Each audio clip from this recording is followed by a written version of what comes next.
Greetings, everybody. RetroIndieGamer here, and today I'm here with my overview, with the next installment of my overview series, detailing the Intellivision Plug and Play. The Intellivision, one of the classic consoles from the second generation of gaming that competed alongside the Atari 2600 and the ColecoVision. Released in 1979 in test markets and 1980 to the general public, it was home to many fun games, and it was made by Mattel. Yes, the same company that makes Barbie. Seems they're once able to make good games too. Who knew? Well, I guess they won't own television, but while going over the system itself might be a fun idea to do at some point, I figured it'd be best to focus on this plug and play that I have had in my collection for many years now. Now, the plug and plays were, and they still are great ideas and are perfect introduction to the classic games. I mean, it's what introduced me to a lot of classic games. But anyway, and the fact that the battery operated makes it perfect for things like trips, since you don't have to plug them in. Though I guess a phone or a handheld device would also serve that purpose. Now, just looking at this right off the bat, it looks like a standard controller from long ago with a shape really similar to the Super Nintendo controller.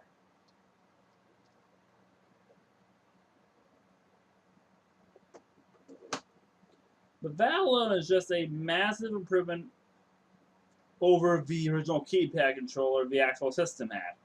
While I don't have an actual controller to show, this controller from the ColecoVision flashback console looks very similar. Given that the ColecoVision was more or less a knockoff of the Intellivision, given their near identical appearance and controllers. The controller design for the Intellivision Plug and Play helps to get the games on it, make the games on it far more playable than they were in the original forms. Even though I didn't really have much of a problem with them in the original forms. And speaking of those games, let's take a look at some of the games that are available to play on this plug and play. There are 10 games on the Intellivision Plug and Play. Most with the same green screen I saw throughout my childhood, though there are some that are different, and that helps to create a good mixture of games for people of all kinds to enjoy, ranging from space games to sports games and other kinds of games.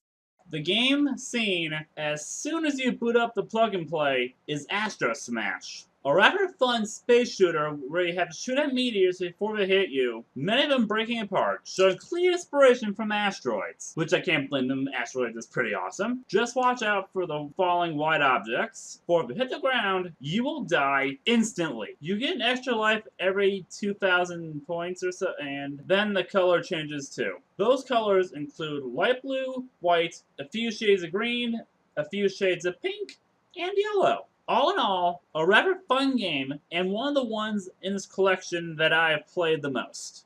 The next game included is Night Stalker, a maze game where you pick up a gun and have to constantly shoot the same group of enemies. A robot, 2 bats, and a spider, all of which keep appearing every time you kill them. There's not a lot to say about this particular game, other than it's okay. Not much of a highlight, moving on. The next game in the collection, Shark, is a really fun game that has a blue opening screen instead of a standard green, which is a nice change because the green can get pretty monotonous, such that it's on almost every single game. You're basically playing as a fish that's swimming around eating smaller fish while avoiding larger fish and other creatures. The enemies you face, some of which can be eaten for points at some point during the game, include small blue fish, large blue fish, white fish, some sort of crab thing, or at least I think it's a crab, a lobster, which may be the crab creature since it looks like the crab creature bent over, seahorses, and of course, sharks. Lots and lots of sharks, hence the name of the game. Your fish get larger every 1,000 points, or at least for the first couple thousand points, allowing you to eat some of the larger fish. For instance, after the first 1,000, you can eat the small stingrays, whitefish after the second 1,000, and so on. After about 4,000 points or so, you can get all the sea creatures with the exception of the larger stingrays and the sharks. And the points really rack up after that. This game is one of the more fun games in the collection, and one I would certainly recommend playing if possible. Next up on the list is a rather fun game called SNAFU, where you're basically trying to either box in your opponent or try to get him to box himself in. There are 4 modes to choose from. A basic mode, where you can only move in 4 directions, the basic mode where you can move in 8 directions, an obstacles mode, and an obstacles mode where you can move in 8 directions. You can set the number of rounds to be anywhere from 1 to 9. It's a rather simple game, but a lot of fun to box your opponent in, cause path off and limit into a wall, that's a fun one, or watch as he boxes himself in. This is the kind of game that instills the one more game mentality into your mind, and an hour later you'll probably still be playing it. After SNAFU, we have Space Armada. Space Armada is basically a Space Invaders clone, so just like in Space Invaders, you have to shoot down all the enemies on the screen before they make it to where you're at the bottom of the screen, or before you use up all your lives, whichever comes first. There's also a UFO that flies across the top of the screen every so often, just like in Space Invaders, that you can shoot down for points. Providing you can shoot down, that is. Fun game to play, but there's little to say that hasn't already been said about the actual Space Invaders game, so moving on. The next few games are sports games, which are games I cannot really say that much about. Next up is skiing, which is exactly what it sounds like. It's a game where you're skiing down a snow-covered mountain in a couple different courses, avoiding obstacles while going through as many of the markers placed throughout the track that you can. Perhaps the most irritating obstacle, possibly drawn from the experiences of the developers themselves if they went skiing, are trees. Trees, trees, trees! It's a lot of fun though, especially if you like this kind of game. Up next is motocross, a game where you're on a motorcycle and trying to maneuver around a course while attempting to avoid crashing into the side, which is something that can often occur.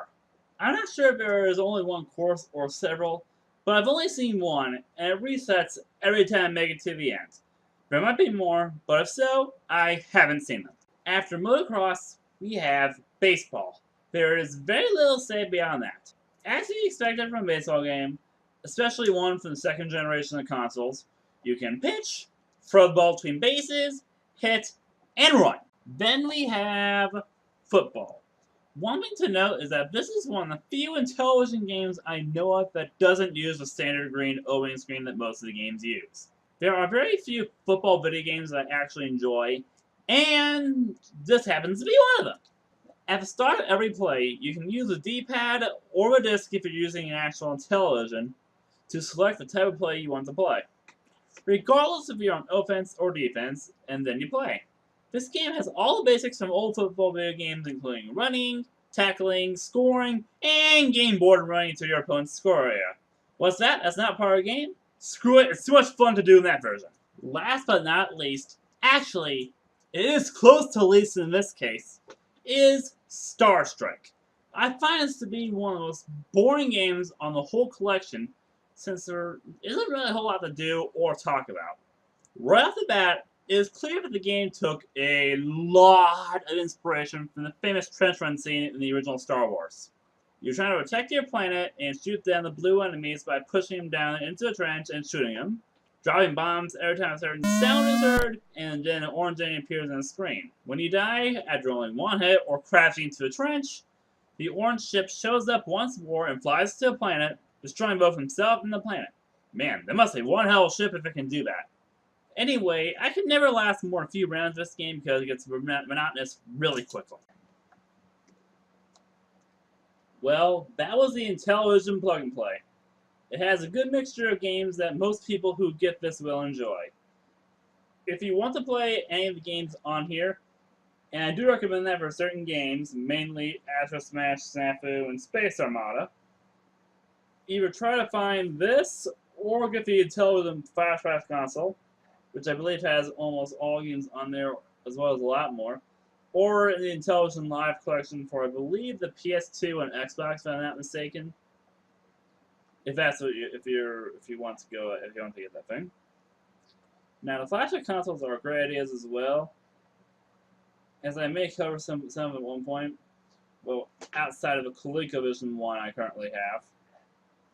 Now the next plug and play I'll cover will be